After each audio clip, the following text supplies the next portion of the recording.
Okay, good afternoon, everyone. We'll get started with our event for today here. Today's August 25th, the appointed hour, 1:30 have arrived. I call to order the meeting of the finance meeting, weekly finance meeting for the Board of Commissioners. And we'll open up first with an opportunity for any public comment, any issues. Do you have anyone on? None, it's on. No one here. Okay, we'll move to the business items. Item number 3 on the agenda is the approval of the minutes from our meeting of August 18. Those are in hand. If there's any questions, now's the time, or take action. Move to approve minutes of August 18th. I second that motion. Okay, it's moved and seconded. All in favor? Indicate by saying aye. Aye. Motion carries unanimously. Okay, we'll move on to item 4. Every once in a while we get to do something a little fun, and this is one of the cases. So, Gary, we're going to ask you to come on up. Okay, what's that? Oh, yeah. Well, we'll see. We'll see. So, all right. We have just a little presentation. Thanks to Mr. Chicatano here. I think everybody knows Gary and has worked with him. And Gary. I've known this man for a number of years now. And I will say the one thing I definitely knew about him was that he had a well-founded reputation as the guy who gets things done and somebody you count on. And about, I don't know, a little less than a year and a half ago, he just happened to email me and say, hey, if, I'm retired now, but if you got anything that the county needs done, keep me in mind. And I thought about it, and within about 24 hours, I said, we got this little thing going on called the pandemic, and we have a need for somebody to help us out with just pulling all the things together. We need to have our hands full with all the different nuances involved in that. So with everybody else's approval, we approached Gary, and he certainly agreed to help us out. And it was just going to be a small thing, right? Mm-hmm. So it didn't end up being a couple months, So, and I would say we definitely got our money's worth. Since he lowballed the contract request, and we very quickly snapped up that amount, and the concert negotiations closed. I won't have it yet. So we wanted to recognize your effort. Gary put in many months working with our team here, and certainly helped us in so many ways. So we wanted to offer him a small item just to show our appreciation for the work he's done, in addition to the big payday that he got out of this whole thing. So we have come up with a resolution. Hopefully you're going to hang this someplace in a place of honor, and with a nice frame that we neglected to give you. But, and I have to tell you, every time we have one of these to give out, I always try to make sure I look at it in advance to ensure there are no words that are going to be difficult. The most difficult word in here is chicken. So, but let me have a little practice with that. So anyhow, I'm going to read this real quick. And it just reads, the Cumberland County Board of Commissioners hereby recognizes and honors Gary Chicatano for his diligent work in spearheading the distribution of CARES Act funding through the county's Renew Cumberland block grant program. With Gary's project management expertise, 690 businesses, nonprofits, municipalities, and the county government were awarded $22.9 million in federal funding. In addition, Gary assisted the Cumberland Area Economic Development Corporation to distribute more than $2.8 million of CHIRP funds to 92 of our hospitality businesses. The Cumberland County Board of Commissioners thank Gary for his time and his dedication to these successful projects that helped our businesses and our residents. Presented this 25th day of August 2021, signed by all of us. And present this to you. Thank you. Great thanks from the board. Appreciate it. And we'll shake your hand too. We'll is there anything else before we do the photo? Say anybody else want to offer comments?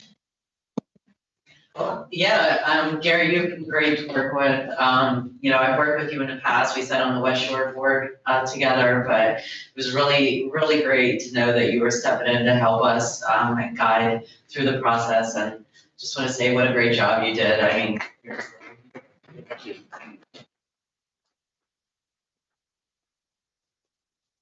Yeah, I'd just like to say a few words. So as everybody knows, our relationship with Gary began at a very tumultuous time for us. And I really needed to rely on a lot of individuals to step up and step in to really guide me. And I consider myself very fortunate that Gary Shikatana was one of those individuals. And I think that I'm not remiss in saying that we will continue to have a relationship, even though you're not working with the county any longer. I will be very disappointed if you say no, because I really do value both our professional relationship as well as I believe the friendship that we've created. So thank you for all of your Thanks, assistance. State's still only $50 an hour. Oh, no. Inflation. Yeah, if I could as well, Jamie Keener is CEO with CAEDC. Gary, thank you very much again for all of your late night calls and early morning discussions and emails, but most of all your counsel through this whole process. Again, being relatively new as a leader in CAEDC, certainly appreciated the discussions we had on some of my leadership skills that you helped me with and understanding and communication, and not without your efforts and all that we did together, the money that was being able to be distributed throughout the county, certainly significant impact on our constituents. Thank you. Thank you. Gary, I think my only regret is not asking you more about your home office, because in the background, I always saw it looked like World War II memorabilia, and I always wanted to ask you for a tour. It is. Yeah. Tour of his office.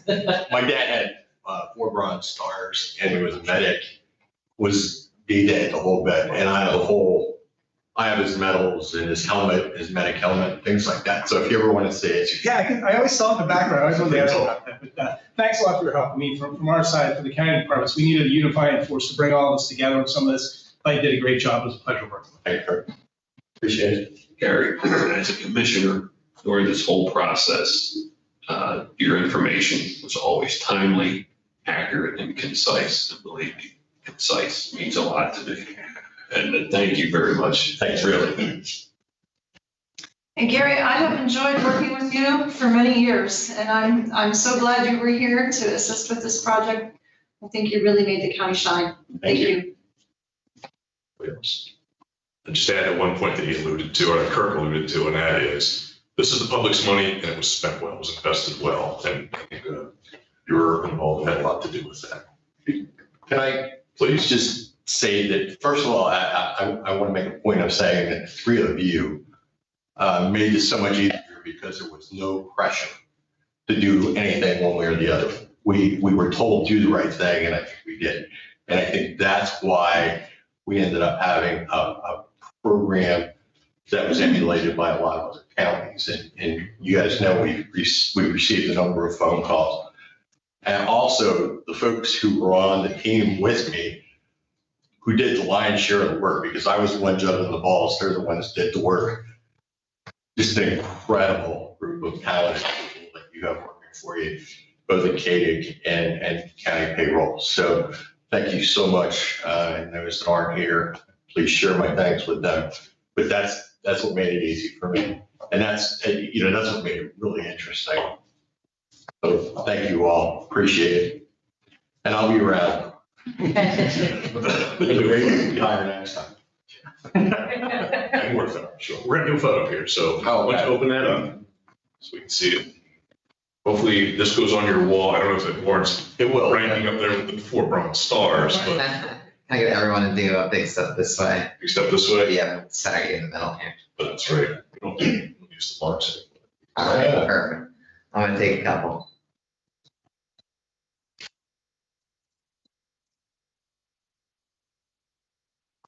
Thank you. Okay, thank you. Good seeing you. Gary.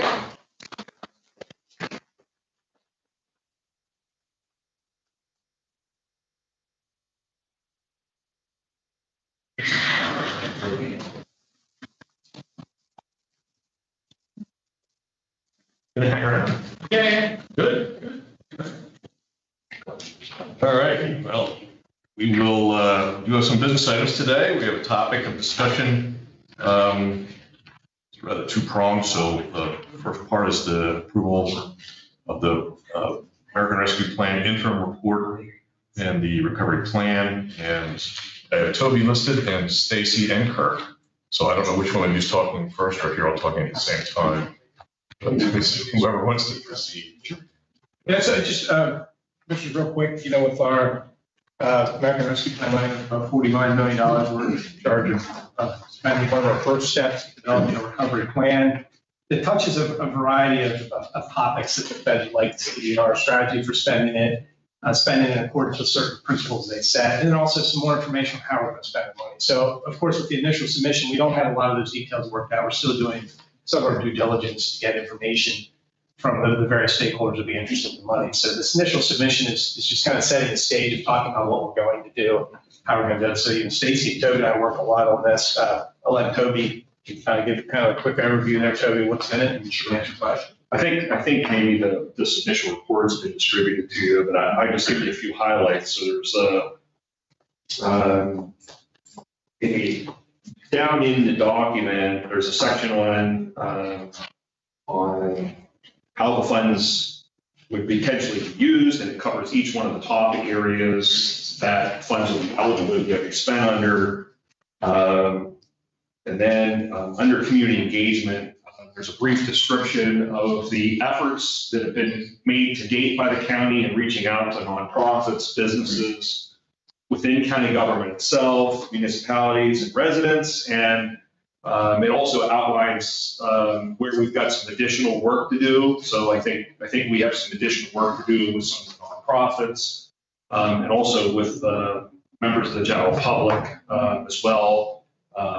And some outreach to businesses, three areas that we probably need to do additional work in. More specifically, paying attention to how we promote equitable outcomes. And then there's a section in here on how we deal with grassroots input, making sure that the county's approach is also integrated in here to make sure that we've got the right resources, the right purpose, and the right recipients for funding. And again, I'll echo something that Gary said, which is the process and the guidance that you've provided, I think, has been invaluable in this effort. I mean, each of you provided some input individually, which hopefully you'll be able to see reflected in here. But also taking a hands-off approach and asking us to go out and really canvas and make sure that we're coming back with a plan that's going to invest wisely for the county and give the best return for the county that we can track results. Has also been helpful for us working through this process. And then there's a set starting at the bottom of page 7 on recovery plan, goals, objectives, and potential ideas for projects. So you've got some goals, and then you've got objectives under each one of the goals. It begins to outline a framework for how the county might invest these funds, but it doesn't really get into what the specific projects are yet. We're still canvassing and collecting that information, and we'll be coming back later to begin to present what we think that project and priority set might be. But this will, I think, when this gets submitted into the federal government, it'll give them a big picture framework for how the county intends to continue outreach and how the county intends to invest these funds. Is there any questions? The only thing I would add to that is that as part of the submission process, it is an online, there's a portal for us to submit, is a website. So we will have to load the recovery plan on that website, and Communications Department is in the process of designing and creating that page, but we have the URL for it. So we'll be ready to provide that information with the submission.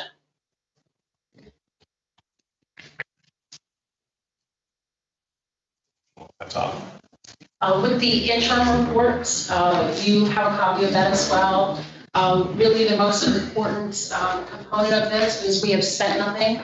And so there are a lot of zeros in the report itself. Is the revenue replacement that our finance department has put together for us that indicates, looking at 2019 and comparing that to last year, what is our revenue replacement? And so that is really the most important component of that report, which again, it's just the interim report to really get the ball rolling with our quarterly reporting structure.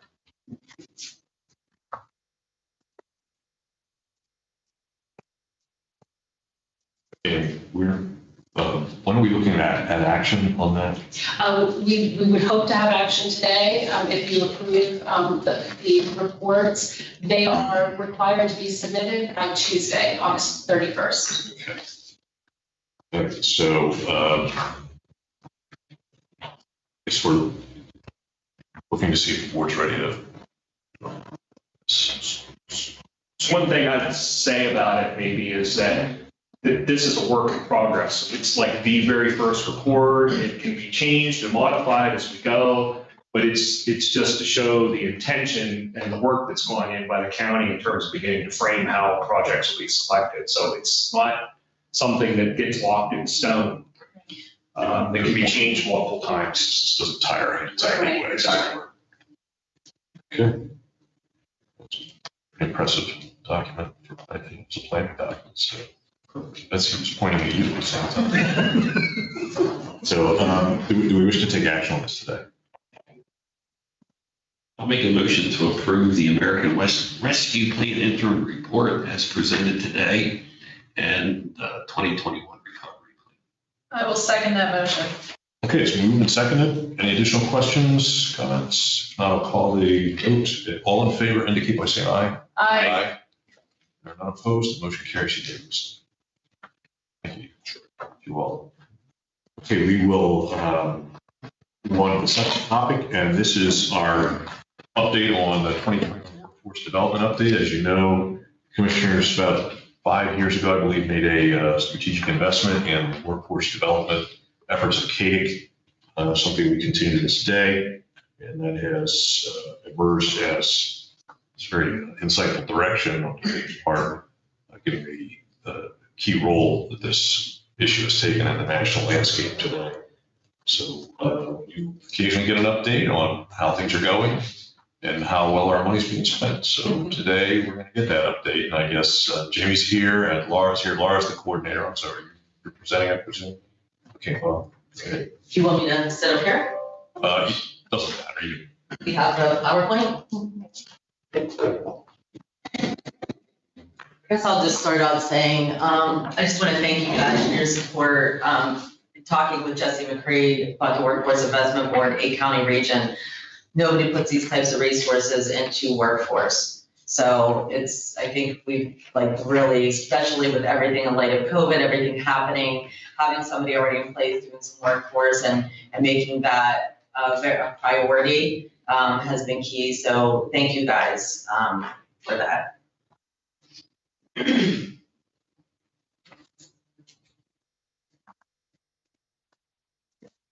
Okay. Sorry. All right, so today I'm just going to give an update on workforce, obviously within our new strategic plan to develop, inspire, attract a talented, adaptive, and diverse workforce. So one of our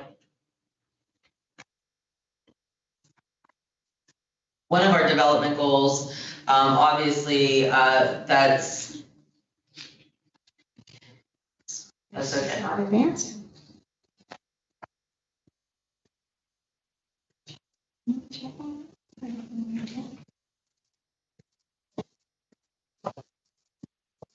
Go ahead. I can go. Okay, good. So, because you guys have a copy of it, so our strategic priority B, again, within our new strategic plan, which is embedded in the county's comprehensive plan, is in these areas. And it goes without saying that COVID-19 recovery is important. It's important for the county.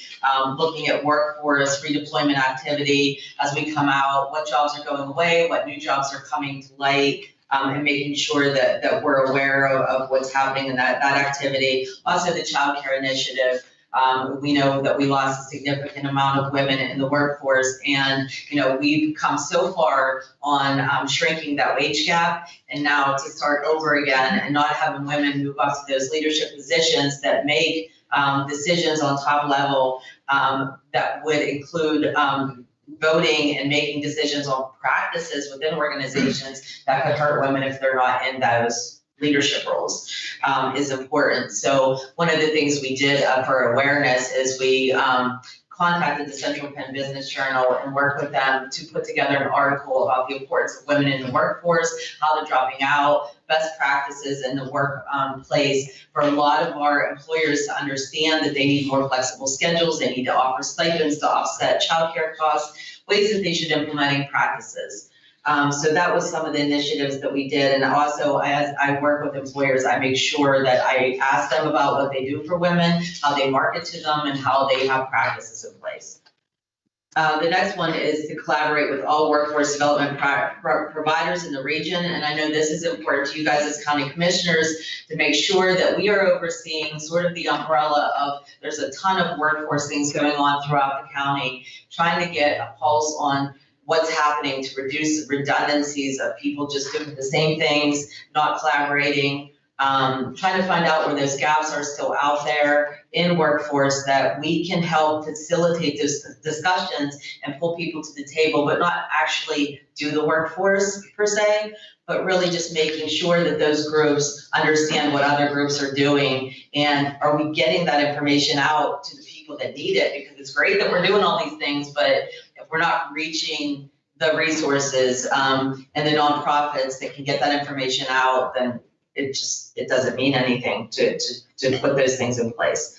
The other thing is that I'm currently developing and implementing a workforce development plan.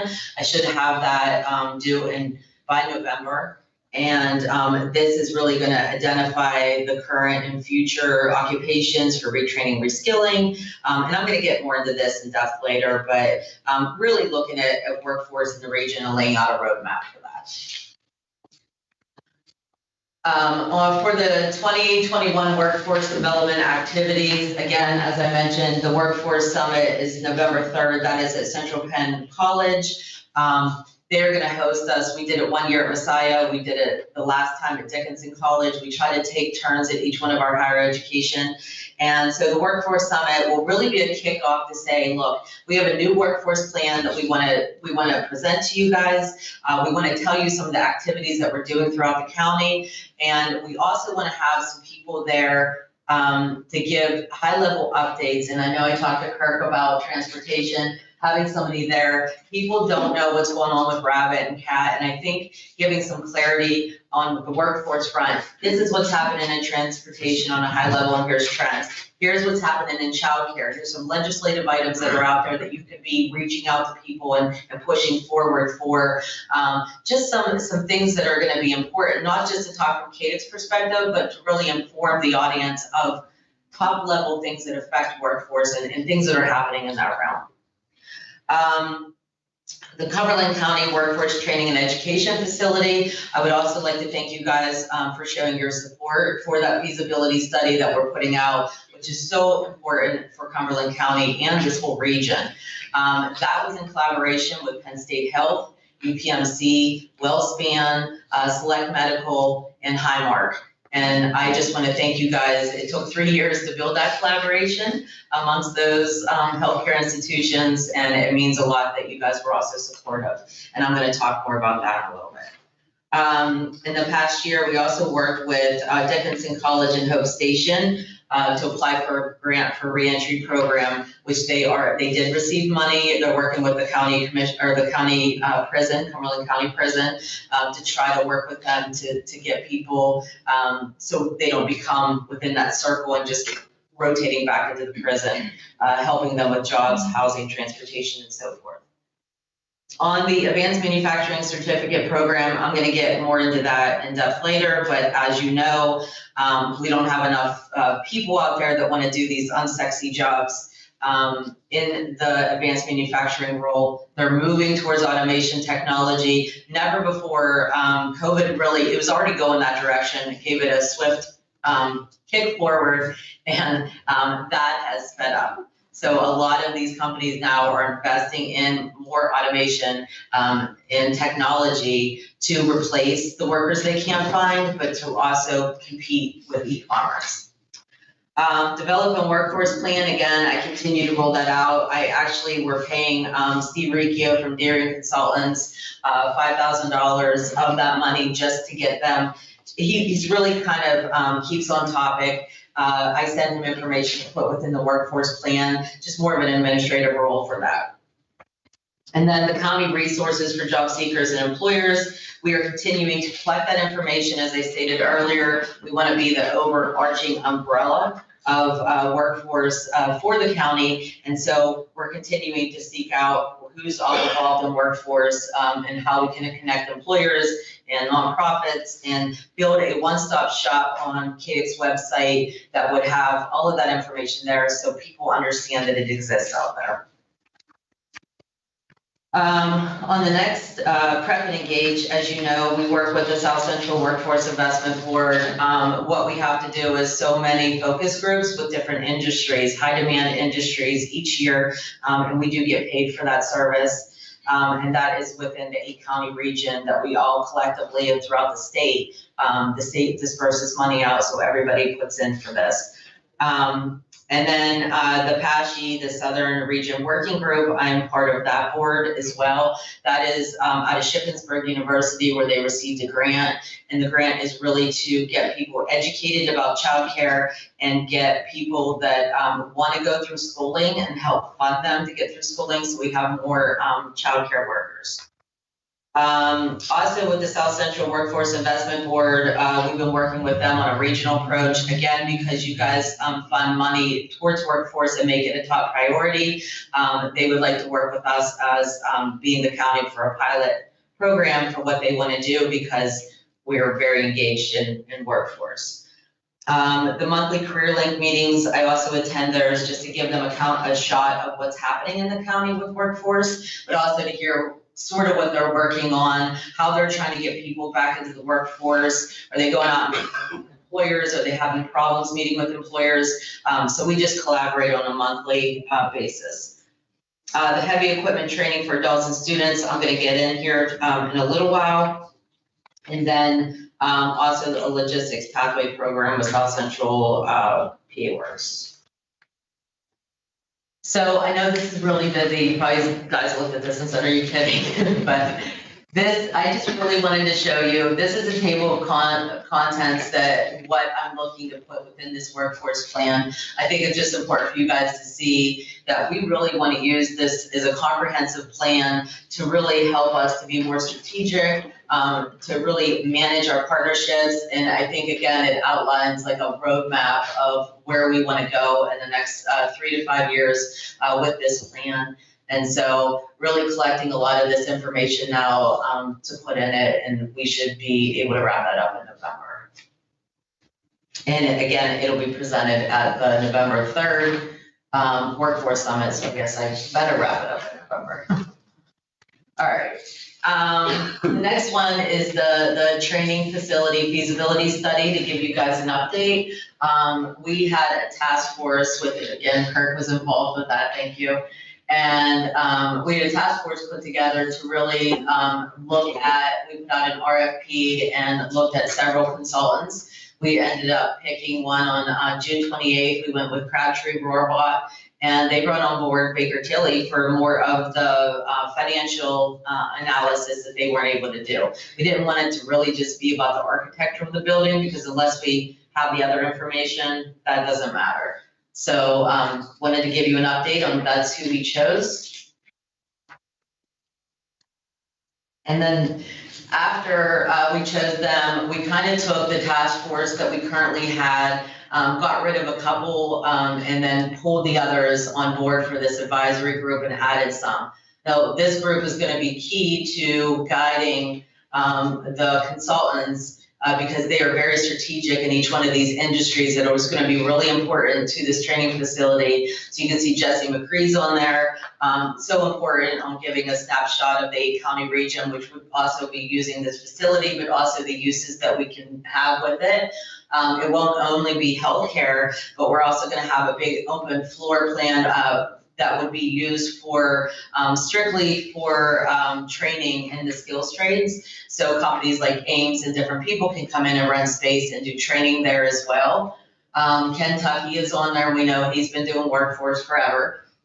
Jared Johnson, the president of UPMC, and I'm not sure if I need to read through the list, but we did get a lot of the sectors here. And then all the healthcare people are represented as well, as that's a big piece of it. Michelle Washko, she is recommended highly by the state to me as technology and life sciences and innovation. She's been amazing to work with. So I think we have a great group of people. And we had our kickoff meeting, which is on the next slide, on August 17th. And at that meeting, we're going to go through 4 phases with Crabtree and Rohrbaugh. The first one was really to get the group together to say, who are the stakeholders that we need to start engaging with? And how do we come up with a list of, the first stage is to come up with a list of questions. Obviously, we're going to have higher ed there, K through 12, also healthcare, some of the high manufacturers, maybe logistics, and some others, and make sure, and military, make sure that all the stakeholders are represented that we should be engaging with. Start out with a survey to get big data numbers back, and then pull in smaller groups to have more qualitative data. So that is phase 1, and after that meeting, they are in the midst right now of coming up with some generic questions that we will be sending out and building upon that. That should be done. First, we gave them 3 months to get it done. And within talking about everything about, we decided we would give 3 to 6 months. We didn't want to rush this feasibility study. Okay. For advanced manufacturing certificate training, this is something that came out of COVID. And one, because if we need to get people back to work in, say, a very short certificate training to get more ROI. The people that want to get back to work and need money don't have time to go through a year of training, and they're dealing with kids and all kinds of other issues. So we wanted to do something that the advanced manufacturing with more technology would actually they would have to have buy-in into it to value it. So these are the reasons why I chose this to actually look at as well. These are good paying jobs, and they are 6% of our total workforce in the county.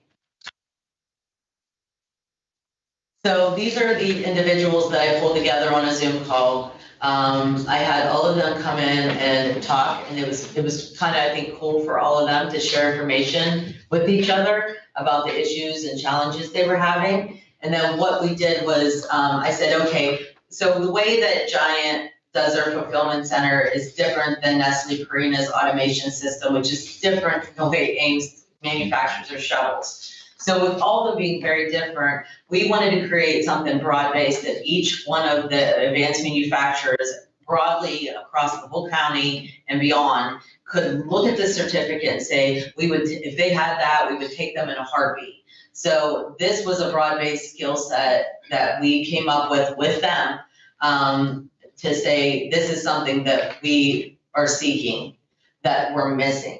And so this is something that we are now working with Labor and Industry. September 1st, the director of apprenticeship is going to come in and say they were all willing to do the apprenticeship part of it. So if we can get them to pay for it and to do the apprenticeship and do it through Labor and Industry, it's going to help get a lot of people retooled, retrained, and back into the workforce in good paying jobs. Okay. Heavy equipment, I know we have visited this before. In the past, we put it into Cumberland Valley School District because it was our largest. We tried to do a summer program, really not something kids are interested in doing in their summertime. So we only had a handful of students participate.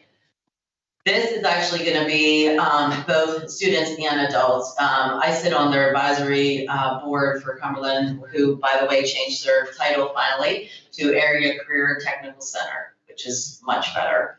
And so we're now trying to get better programming in there, but we have a gem over there that doesn't really tend to teach towards adults. And I think if we start using some of that facility in the after hours for adult training, it could do great things. So the cost per student that they came up with by hack was $800 per student. I pulled a lot of the employers in, including Pensy Supply, Lime, Liberty Excavating. They are super, super, super excited about this, and they're willing to split the cost for 10 students to go into it. So they're willing to pay. They're willing to be industry panelists, also interview the students, make sure they go into the classroom and they're getting the proper information that they need. And then during the cohort, we would have 2 field trips that were planned, and there's already a lineup of people that want to have those field trips. So this goes to show you, being the fastest growing county in the state, and the infrastructure needs growing. This doesn't just cover heavy equipment. If you can't, you're done. It's project management, estimators, surveyors. It covers a wide range of things that you can do out on a what am I trying to say? Yes, job site. So this is, we're doing the registration now, and we're kicking that off in the fall, and we're hoping that we have a good amount of people buying into that. The last thing that I'll just go, and I know this looks funny, but this is me and Jesse's brainstorming session over at CAEDC. We really, he wanted to come in and kind of talk through what he was thinking as far as working with the county region. And so we kind of came up with South Central PA Works is sort of like we would be over our county, the umbrella that oversees it. And then you would have the high schools and the higher education all creating pathways programs and working together and collaborating on it. Then you have the employers as well that are going to be engaged. And there's a special group, and I don't know how much I can disclose now, but I'll just say they have upfront financing. So once these people get lifted to higher jobs or a new job, they take a certain percent out of their salary that goes towards paying back for the training that they received in any of these fields. I guess they can pick anything. Jesse's still looking at. There'll be a wide range of variety of high demand occupations, but working with all of those to do that. And we as a county would be the facilitator to say, if you need to get in front of higher education, if you need to do those MOUs or employers or whoever, we're here to make that all happen and work with you guys. So I'm gonna take a breath. Is there anything you wanna add, Jamie? Yes, a couple specific things. I had a meeting with JLG, one of the manufacturers in the county, a couple of weeks ago, and we talked about workforce needs. They currently employ 1,700 people, and they have 300 openings. That statistic to me was staggering, that they have an opportunity to continue to grow. Now, what they're looking at, and got another point with the advanced manufacturing, is they are already looking to automation to be able to increase and continue to grow. Now, they do not want to eliminate jobs. They want to create more jobs, higher paying jobs for those that are skilled to be able to run the machinery. So it is not an employee replacement approach. It is more of an expansion and continued growth opportunity that they see, because there is not the labor force that they need to continue to build and grow. So that is, again, a specific example. We had a roundtable discussion this morning about the construction and development industry. Again, very good conversation, talking about the need for tradespeople. Pretty much every trade is down in an opportunity for new employees. And it's going to hit all of us, those that might call and need their air conditioning replaced on a day like today. If there's limited labor available, it's going to be a few days until they get to it. So certainly seeing that impact as we continue to grow. Again, the fastest growing county in the Commonwealth based on 2020 data. We need to continue to work on our labor force. One of the things that Laura did not mention, but is important as part of our strategic plan, is workforce housing. We are working on initiatives, collaborating with Kirk and the County Planning Office and Mary Acuna with the Housing Redevelopment Authority, looking at workforce housing is really a need that we have to be able to bring additional labor here, and labor that can afford to live or rent a home. So that is one of the initiatives that we're working on, and talked about the American Rescue Plan funding. There was a request, I hope that it's still part of that application, to be able to assist in some of the workforce housing initiatives. So again, Laura, great job presenting what we've been doing. I trust that your $50,000 that you've invested I will tell you that it's being well spent, and we are making a difference with Thank you. I have a question. Under the advanced manufacturing profession, the person gets a certificate or certified, what can they expect to make roughly? I would say anywhere from 17 to 22. That's what they would bring them in at. Everybody's have sign-on bonuses right now, of course. And then I would say that what they're all doing right now finally is building those pathway programs up through. So people don't start leaving for a quarter more. They're trying to show them, we want to continue to educate you and promote you to here, then to here, then to here, and then build in that back end. So. That's the hourly wage. Yeah. 17 to 22, just for clarity. Thank you.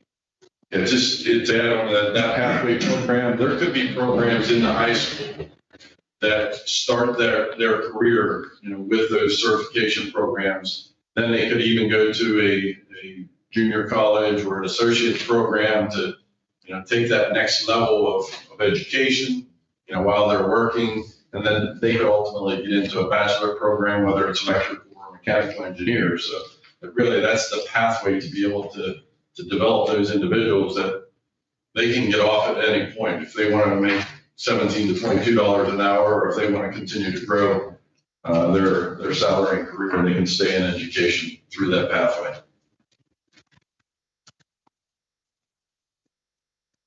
Laura, what do you see happening at the Cumberland County Workforce Training Center? What do I see happening? So in addition to the training facility, all of the healthcare institutions want to share space.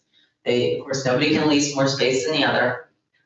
They're going to share space. I have talked to every president in higher education. They all want to have space as well, which is why I want to see the stakeholder meetings happen to see how they really want to use the programming. There could be, like, say if you have a lab, there could be shared labs between different institutions. Also, like I said, I would like to see that big open floor for skilled trainings. And so some individual asked me, with everybody going more toward hybrid and more, being able to work from home models, is this really the time to be building? Well, these occupations are very much hands-on. So the healthcare is very hands-on. This would be a high technology center that could have both. In addition to this, we're looking at a conference center that's in high demand in this area with e-gaming capabilities. And so in talking with esports, they are currently now putting e-gaming into all of the schools as actual sport. Talking about collaboration and inclusive and diversity, and it's just a way for people to reach out to people anywhere. And so as they begin to put that into the schools have said, well, where are we going to have our training? Where are we going to have our competitions? How are we going to do this? So I've made sure that HU is aware of what we're working on as well, because we certainly don't want to duplicate efforts. We want to enhance what we're doing. So the Whitaker Center as well. Fred Witham is part of Crabtree and Borbar now. I've worked with him for years on workforce development. He gets it. He also sits on the Whitaker board, so he's able to kind of share with them some of the things that we're working on here. And some of that money from the e-gaming community would come into helping fund and keep some of this training facility, which is very expensive to keep updated. We right now have a $90 million investor. I don't know if by the end of the day that's going to happen, but I'd like to think so. If not, I think feasibility study would be used to apply for grants. But if that investor comes through, right now he has a very hands-off approach. But he would like a life science component to the training facility. We are not set up like Philadelphia or Pittsburgh. We don't have the workforce to be high biotech, but we could use it for manufacturing medical devices, maybe some genetic studies and some different things, because we do have a lot of great healthcare institutions in this area that help to feed that.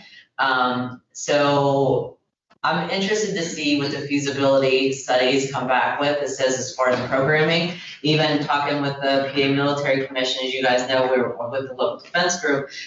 She has stated that there is definitely a need for military training, and to have part of that training facility be used for our military, our healthcare, which is our biggest skills gap, and then have it for the skills trades. And Jesse's also really excited and trying to brainstorm some different ideas of what else could go in there.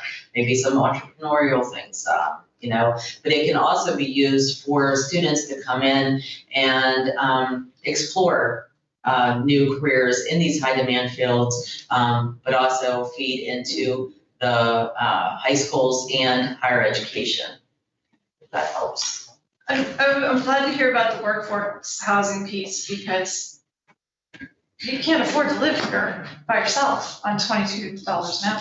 I mean, you just can't. I mean, I know that there are warehouses hiring at $26 an hour. They have full benefit packages. Some of them throw in pet insurance. But where are you Did not hear that one. I mean,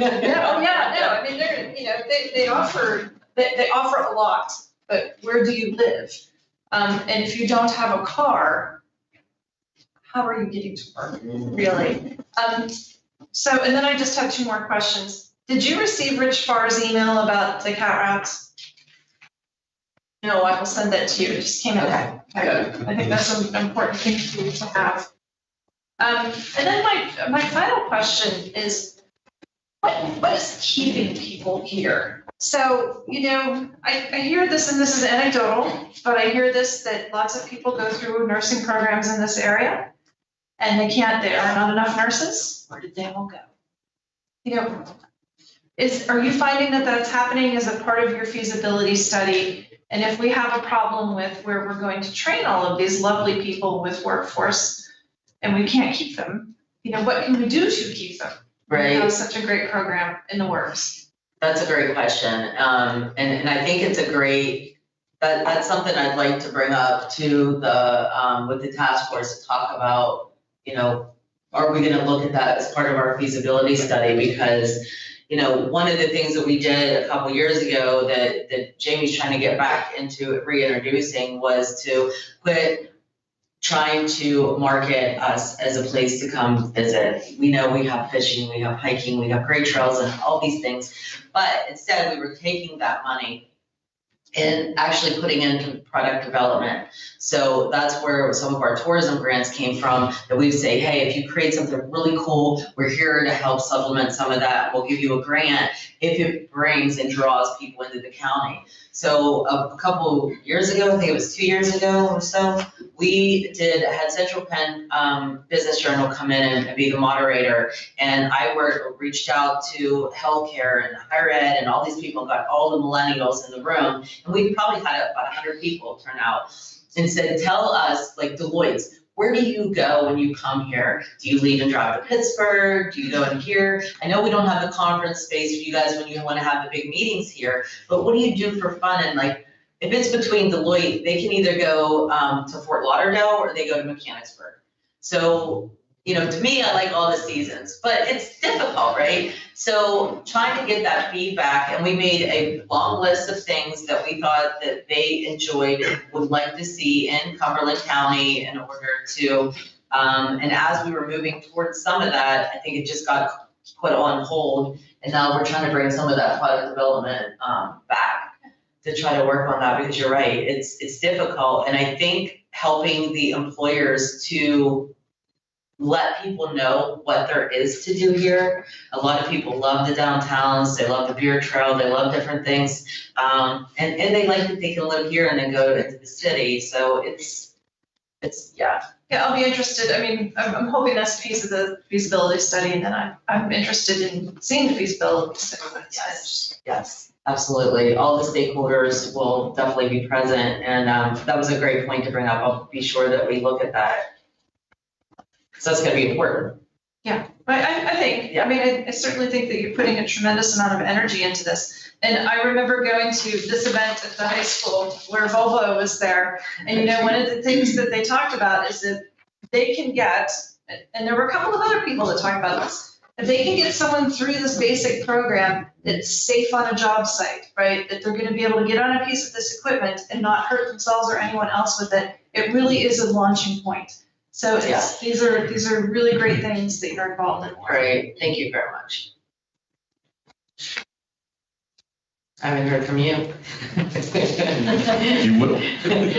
Are we done? No, I don't have a lot to add, just congratulations. You put together all of you at this point. You got some impressive resources. You've attracted a lot of people on a volunteer basis to participate in this. They've had speaks very well of the effort you put in. It seems like a very well organized effort aimed at achieving real results. So looking forward to seeing it develop. Excited.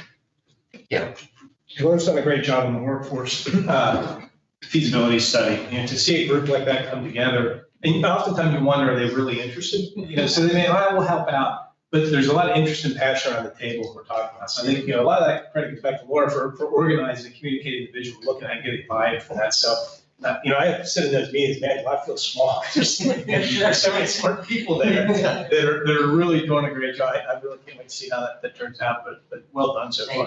Thank you, I appreciate it. All right. Thank you. Thanks, Laura.